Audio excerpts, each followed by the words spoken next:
Amém. Lucas 12, 13 diz: nesse ponto, um homem que estava no meio da multidão lhe falou: Mestre, ordena a meu irmão que reparta comigo a herança. Mas Jesus lhe respondeu: Homem, quem me constituiu juiz ou partidor entre vós? Então lhes recomendou: Tende cuidado e guardai-vos de toda e qualquer avareza, porque a vida de um homem não consiste na abundância dos bens que ele possui.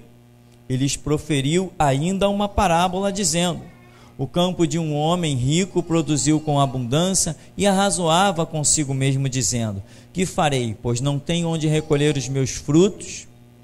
E disse: farei isto, destruirei os meus celeiros, reconstruí-los-ei maiores, e aí recolherei todo o meu produto e todos os meus bens. Então direi à minha alma: tens em depósito muitos bens para muitos anos, descansa, come, bebe e regala-te. Mas Deus lhe disse: louco, esta noite te pedirão a tua alma, e o que tens preparado, para quem será? Assim é o que entesoura para si mesmo e não é rico para com Deus. Amém? Podeis sentar. Essa passagem bíblica que já devemos ter a misericórdia de Deus para comentar sobre ela umas 5, 6 vezes por aí, e glorificamos no que temos visto que a palavra verdadeiramente é viva e eficaz. Isso me impressiona muito num texto bíblico que depois de lê-lo 10, 20 vezes, parece que ainda não lemos. Eu digo verdadeiramente, a Bíblia é a palavra de Deus. Não estou falando só especificamente desse texto que nos acrescenta dia após dia, mas de todos os textos bíblicos.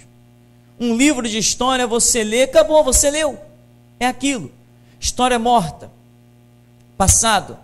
A Bíblia não, é viva, é tremenda mesmo.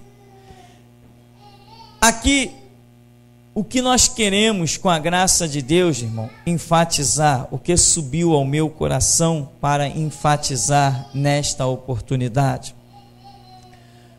Você vê que Jesus diz lá no verso 15, na segunda parte: porque a vida de um homem não consiste na abundância dos bens que ele possui.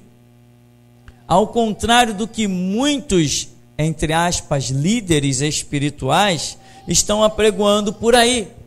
Primeiro eles apregoam a riqueza e a abundância de bens da terra na sua própria vida, depois incentivam as pessoas. Claro, eles incentivam as pessoas arrancando delas, né? Dá que Deus vai te dar em dobro. E o que tem de caso de pessoas decepcionadas, frustradas, eu continuo a receber ligações de pessoas que foram e que têm parentes e familiares que ainda são desta prostituta intitulada Igreja Universal do Reino de Deus, e as notícias trágicas de pessoas perdendo tudo, pessoas que vamos dizer na tal da classe média, que perderam tudo, ficaram sem absolutamente nada, perderam casa, perderam carro, perderam tudo, porque se deixaram, mente fraca, se deixaram levar por uma filosofia barata de que poderiam comprar Deus. Aí depois, a mesma história de sempre, quando vão lá: mas pastor, eu dei o meu tudo, não recebi nada. É porque você não tem fé. Deu tudo, não recebeu nada? É porque não tem fé. Tinha fé para dar, não tinha fé para receber. Fazia o quê, né, irmão? É a filosofia dos servos do diabo. Então, Jesus está dizendo: a vida de um homem não se compara ao que ele possui. Agora, Jesus prometeu que nada nos faltaria? Prometeu. De acordo com o projeto que ele tenha, de acordo com o projeto dele, não com o meu. Não adianta eu ter projeto de querer ser rico, bilionário, trilionário. Se ele não tem esse projeto, só tem um jeito de eu conseguir isso, roubando ou enganando os outros. Agora, como servo de Deus, fiel, eu não terei na minha vida um projeto dando certo se não for projeto dele. A menos que eu seja um enganador. Aí é diferente. Então, o projeto de Deus, se ele é de que você tenha muitos bens, ele fará com que esses bens cheguem às suas mãos.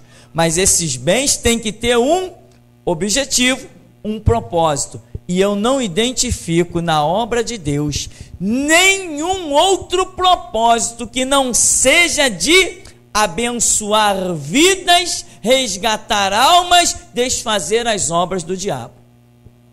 Não identifico outro projeto. Jesus Cristo morreu na cruz para quê? Para desfazer as obras do diabo, para resgatar almas. Então, irmão, é o alerta que vai girar na mensagem dessa noite. Toma cuidado com os teus sentimentos, toma cuidado até com as tuas próprias necessidades, porque quando nós não temos nada e somos pobres, e às vezes sentimos vontade de comer algo e não podemos, às vezes vemos o filho chorar que quer alguma coisa e nós não podemos dar, quando vemos o filho sair para um colégio sem um agasalho, ou quando vemos o filho ir para o colégio e não ter um caderno para poder escrever, né? Muitos aqui talvez já tenham feito isso, cortar papel de rascunho, grampear e dar para o filho poder estudar no colégio.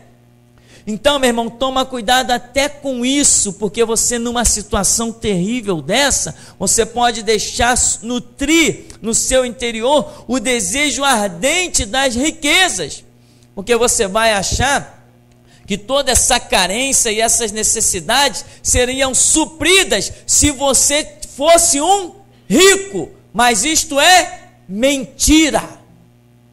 As suas carências e necessidades não são supridas quando você se torna um rico, elas são supridas quando você se torna servo de um Deus vivo. Aí sim elas são supridas. Esta é a realidade. Então, toma cuidado, irmão. Toma cuidado. Muita gente, para livrar os seus olhos de ver as catástrofes das necessidades naturais, ver o filho em dificuldades, uma série de situações, já se tornaram ladrões, enganadores, mentirosos e por aí afora. Então, nós estamos aqui para combater esse desejo ardente de riquezas e bens da terra, e a Bíblia nos respalda isso. Veja que o homem chega diante de Jesus, no meio da multidão: mestre, ordena meu irmão que reparta comigo a herança. Jesus lhe respondeu: homem, quem me constituiu juiz ou partidor entre vós? Aí esquece o homem, não dá mais nenhuma palavra para o homem, e diz assim: então lhes recomendou, tende cuidado, guardai-vos de toda e qualquer avareza. Jesus diz: eu reparti bens da terra? O que isso me interessa, em outras palavras? Porque Jesus poderia ter sondado a situação. Israel estava cheio de testemunho, ele podia chamar testemunhas e dizer assim: vem cá, qual é a situação aqui? Me tragam aí os anciãos da cidade, o que está acontecendo aqui? Não, ele nem quis saber dos bens da terra. A visão dele estava muito obstinada para com as coisas espirituais. E ele mesmo já tinha dito: quem de vós me convence do pecado? Cuidado, irmão, porque se Jesus de repente aqui julga esta causa, ele não ia fazer mais nada em Israel. Ele ia passar o tempo todo julgando essas causas. Ele julgou a causa de fulano, vamos lá. Jesus já cortou o mal pela raiz. Quem me pôs partidor dessas coisas naturais? Eu não quero nem saber disso. Você pode entender isso, irmão? Você pode entender? Eu não estou dizendo: irmão, abra mão dos seus bens. Se alguém invadir tua casa, vira as costas e vai embora. Não é isso. Eu estou dizendo que o seu coração, eu não estou dizendo para você abrir mão dos seus direitos, eu estou dizendo que o seu coração não deve ficar aprisionado corrompido com estas coisas, de maneira que você não enxergue a glória do reino de Deus. Lembra do jovem rico? Olha, eu tenho guardado os mandamentos. Ah, tá bom, tu quer ser perfeito? Te falta uma coisa. Vende tudo quanto tu tens e segue-me, e terás um tesouro no céu. Irmão, aí eu quero entrar contigo numa situação detalhada. Tesouro no céu. Isto é realidade para mim? Isto é realidade para você? Nós realmente cremos que há um tesouro no céu? Jesus diz lá, em Mateus 6, a partir do verso 19: juntai tesouro no céu, onde a traça e a ferrugem não minam, não consomem, os ladrões não roubam, não é isso? Então Jesus está dizendo: juntai tesouro no céu. Você crê na palavra de Jesus? Então você crê que é possível juntar tesouro no céu? Você crê que é possível juntar tesouro no céu? Como que se junta um tesouro na terra? Se junta um tesouro na terra não é trabalhando? Não é suando? Não é investindo? Não é acordando cedo? Não é muitas vezes madrugando? Dormindo tarde? Não é assim que se junta tesouro na terra? Juntar tesouro no céu também não é moleza. Eu quero dizer para você que um dia, lá em Apocalipse está escrito que um dia vão se abrir os livros das obras, e cada um de nós, todos nós compareceremos diante do tribunal da recompensa das obras, ou para receber recompensa, ou para não receber nenhuma recompensa, porque muitos de nós têm feito obras que pensa que será galardoada. Então nós precisamos chegar diante do tribunal de Cristo para contemplar o seu julgamento e saber que ele julga com equidade, com retidão. Aí acaba a ilusão lá. Não vamos ficar lá na eternidade: eu tinha direito a isso, eu tinha direito àquilo, eu tinha direito àquilo outro. Não, porque primeiro, antes de entrarmos lá no reino, passaremos pelo tribunal do julgamento das nossas obras. Então ninguém vai entrar lá com ilusão, mas vai se abrir o livro das obras. E muita gente, muito crente, vai chegar lá no céu e vai dizer assim: mas eu era empresário lá na terra, eu tinha riqueza, eu tinha 20, 30 empregados, eu trabalhei, eu tinha muito ouro, eu tinha muita prata. Isso não vai adiantar de nada, porque ele trabalhou pelo que perece. Ele foi rico e toda a riqueza dele foi bênção ou maldição? Eis uma questão. Já aquela mensagem, as duas servidões, está criando polêmica e dando nó na cabeça de muita gente, e vai dar aquela mensagem, vai dar nó na cabeça de muita gente, enquanto o evangelho for pregado na dispensação da era da igreja. Vai ter gente com nó na cabeça quando ouvir as duas servidões. Ganhar pão, suor do trabalho, riquezas deste mundo. Meu irmão, isso ainda pode estar debaixo de uma maldição. Então o camarada foi lá, entesourou, enriqueceu, como esse da parábola que nós lemos, que Jesus contou lá de Lucas 12, e Jesus diz assim: olha, ele foi e disse: os meus celeiros são pequenos, o que eu vou fazer? Vou trabalhar, vou meter mãos à obra. E ele foi, trabalhou e ampliou os seus celeiros, e plantou, e adicionou empregados, e recolheu mais trigos, e quando ele estava farto do seu trabalho, aquele trabalho todo era bênção ou maldição? Conquistado com o suor do rosto. Aquelas obras, aquela riqueza dos celeiros, ou a riqueza do jovem rico, ou as pessoas que hoje dos nossos dias e até no nosso meio têm empresas e têm empregados e são donos de muito dinheiro, estas obras serão recompensadas no céu ou não? Nenhuma vírgula. Ninguém vai receber de Jesus nenhuma recompensa e nenhum galardão porque foi rico. É disso que eu quero que o seu entendimento se abra para podermos falar.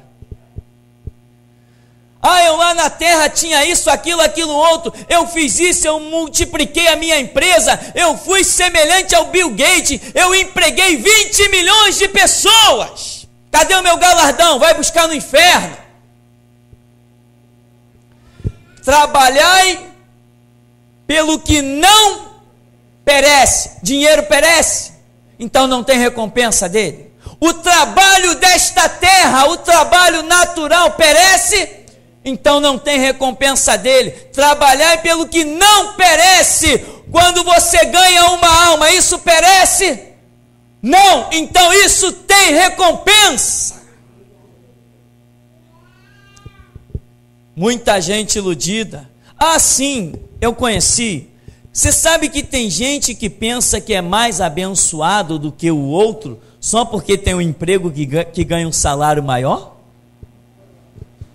Eu conheci juízes dentro de igreja que pensavam que eram melhor do que aquele irmãozinho que ia lá de metade do chinelo nos pés, calça rasgada.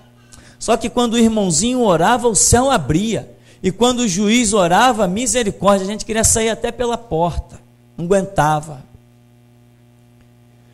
O que Deus quer é quem o adore em espírito e em verdade. E parece que quanto menos dessa terra o ser humano possui, mais ele possui do reino. Aleluia, Deus. Aleluia. Sabe por quê? Aleluia, Pai. Aleluia.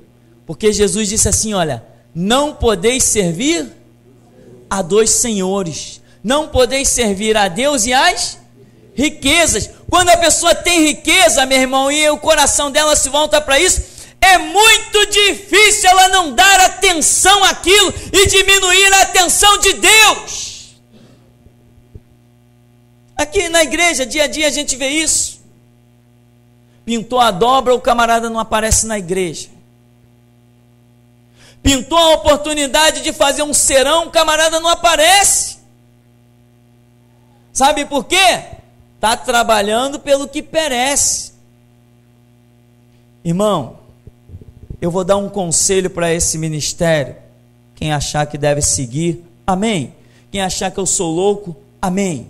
Irmão, não perca um culto por causa de hora extra. Não vale a pena.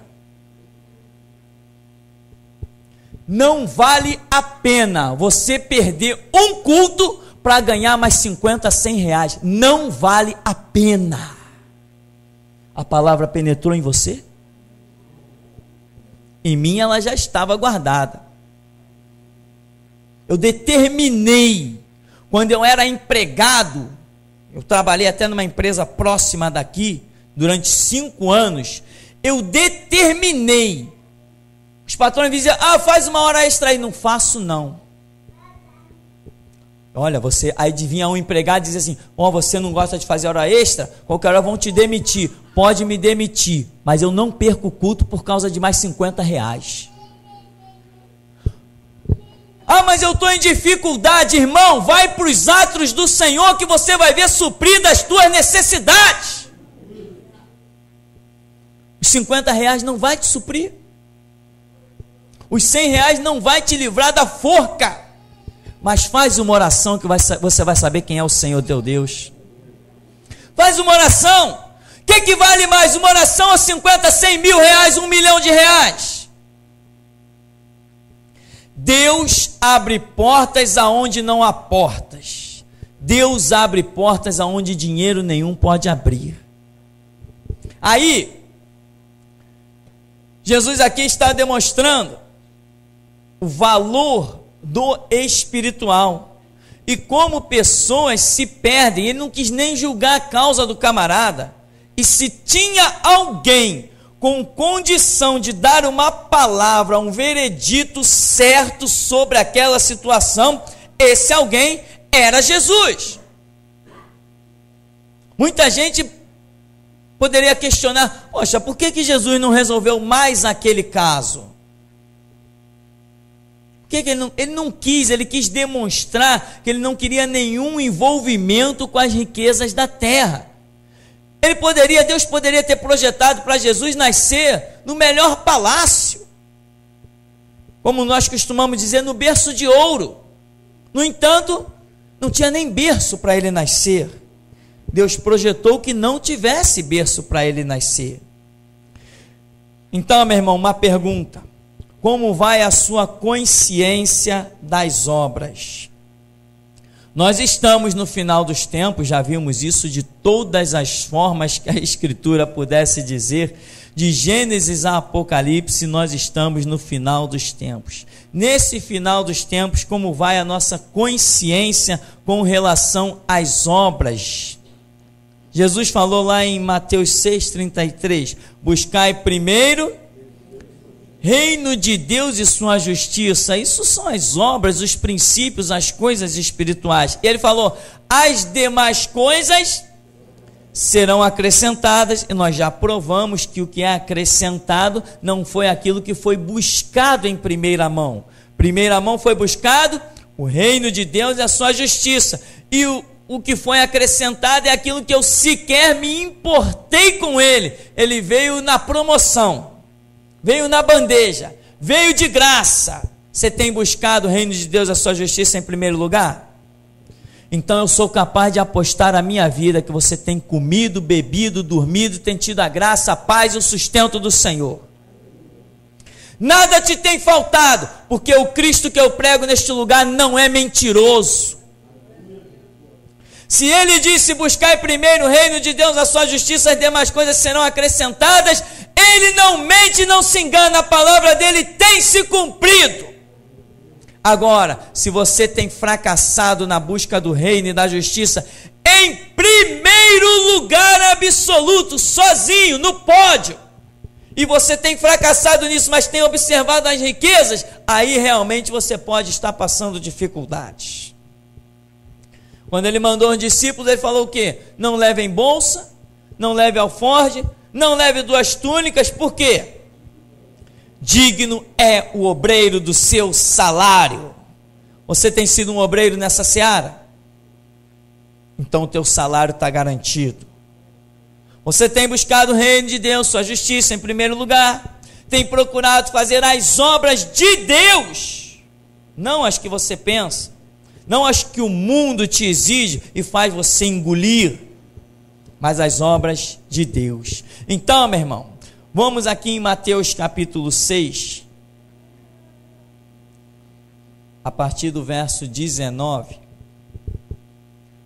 diz: não acumuleis para vós outros tesouros sobre a terra. Vamos até parar aí, né? A palavra louca. Não acumuleis para vós outros tesouros sobre a terra, onde a traça e a ferrugem corroem, onde os ladrões escavam e roubam, mas ajuntai para vós outros tesouro no céu, onde não tem traça, não tem ferrugem, não tem ladrão, ninguém escava, ninguém rouba. Porque onde está o teu tesouro, aí estará também o teu coração. Olha, irmãos, eu orei durante boa parte da minha juventude, pedindo ao Senhor. Eu olhei essa palavra, buscai primeiro o reino de Deus, a sua justiça. Eu disse, Senhor, me ensina isso. E eu tirava todo dia eu tirava um tempo para orar em cima desta palavra, pedindo a Deus que me ensinasse a buscar o seu reino e a sua justiça em primeiro lugar, e que eu não me importasse com nenhuma das demais outras coisas, porque eu sabia que ele era fiel e eu tinha que me enquadrar na sua palavra. Você já orou a respeito disso também, irmão? Aprender a buscar o reino de Deus, a sua justiça em primeiro lugar? Não acumuleis para vós outros tesouros sobre a terra. Você tem entendido isso? Aleluia, Deus. Você tem compreendido que um homem de fé, ele vive o seu dia a dia sem confiar nas riquezas? Um homem de fé não é aquele que diz, eu estou bem, graças a Deus, mas eu tenho qualquer problema, eu corro na minha caderneta de poupança. Qualquer problema eu recorro àquela reserva, aquela outra. Não, homem de fé é aquele que olha para frente e não vê recurso nenhum, mas olha para o alto, sabe que o seu socorro vem do Senhor que fez os céus e a terra. Aleluia. Deus vai suprir pessoas aqui dentro de maneira milagrosa. Aleluia. Porque tem aprendido a olhar para Ele. Aleluia, Pai. O mundo ficará escandalizado pela operação de Deus. Aleluia. Vão dizer, o que você faz? Como é que não é? Você não dirá nada, você dirá que digno é o obreiro do seu salário. Aleluia. Mas você trabalha em quê? Eu trabalho para aquilo que olhos não viram, nem ouvidos ouviram, nem nunca subiu ao coração do homem. Aleluia. Eu trabalho pelo aquilo que olhos humanos não podem contemplar. Eu não trabalho pelo brilho do ouro nem da prata. Eu trabalho pela glória de Deus e pela sua redenção. Aleluia, Deus. Aleluia. Aleluia. Desperta, desperta, desperta, desperta. Aleluia, Deus. Aleluia, Deus. Ele tem um plano Aleluia. de fazer dos seus anjos ventos e dos seus ministros labareda de fogo. Aleluia, Deus. Mas não pode estar preocupado com o que vai comer, com o que vai beber. Tem que estar preocupado se reino de Deus e sua justiça é uma realidade. Aleluia. Você quer libertação? Aleluia. Aleluia. Eu quero. Quer compreensão? Aleluia. Quer entendimento? Aleluia, Senhor. Aleluia, Deus. Misericórdia, Pai. Então, meu irmão, aqui está dizendo. Aí Jesus continua. Olha, ele disse, né? Onde estiver o seu tesouro, aí estará também o seu coração. Só que no verso 22, ele continua dizendo: são os olhos a lâmpada do corpo. Se os teus olhos forem bons, todo o teu corpo será luminoso. Se porém os teus olhos forem maus, todo o teu corpo estará em trevas. Portanto, caso a luz que em ti há sejam trevas, que grandes trevas serão. Quando você coloca essa palavra do verso 22 ao 23, em sequência ao texto anterior que fala dos tesouros de riqueza, você leva um choque. Um choque terrível que eu levei hoje quando li o texto. Jesus está dizendo, são os olhos a lâmpada do corpo. Eu vou traduzir para você ousadamente esse texto. Se os teus olhos forem bons, ou seja, se você olhar para o espiritual, para as riquezas do reino de Cristo, todo o teu corpo será luminoso. Aleluia. Se porém os teus olhos forem maus, ou seja, se você deixar que os teus olhos e a tua ambição, o teu ideal seja escravizado pelos bens da terra, todo o teu corpo estará em trevas. É isso que quer dizer esse texto, na sequência do que ele vem. Vamos voltar lá para concluir no texto de Lucas, no último verso, que é o verso 21, e diz: assim é o que entesoura para si mesmo e não é rico para com Deus. Meu irmão, vou dizer uma coisa, não estou pedindo para ninguém vir trazer dinheiro para a igreja.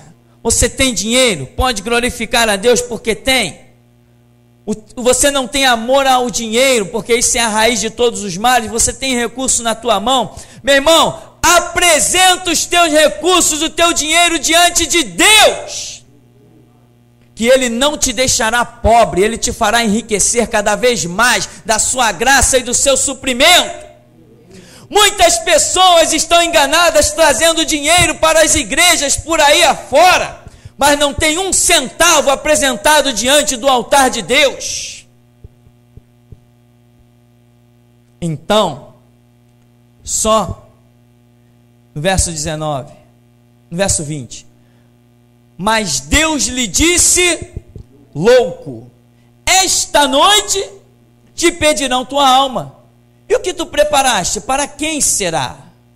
Então, meu irmão, veja bem, o homem granjeou, ganhou, conquistou, tinha muito recurso, falou, eu quero juntar mais. Foi lá, ampliou os seus celeiros, etc, etc. Depois que ele disse, ó minha alma, folga.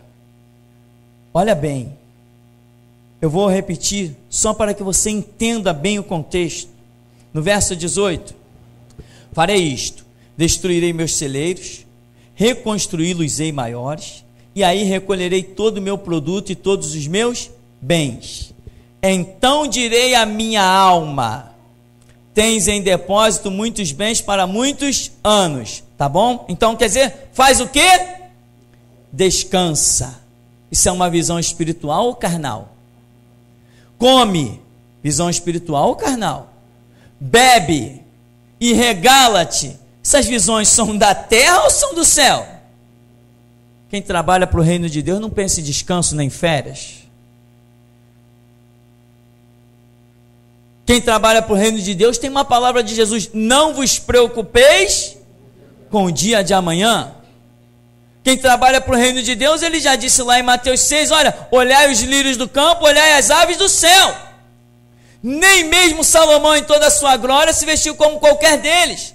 Se Deus assim veste a erva, se Deus assim alimenta os animais, as aves do céu, não vos suprirá muito mais a vós, homens de pequena fé. Então a visão que este homem da parábola tem contado por Jesus, é uma visão que muitos gostariam, um descanso, o comer, o beber e o regalar-se. Aí quando o espiritual entra na questão, o chama de louco, porque ele tinha algo muito mais importante, e é o que seria pedido a ele. Não seria pedido a ele. Ele trabalhou com todo carinho, ele trabalhou com todo entusiasmo, ele trabalhou, ele construiu, ele ampliou os celeiros, ele enriqueceu, mas quando veio o pedido sobre a vida dele, pediram a alma.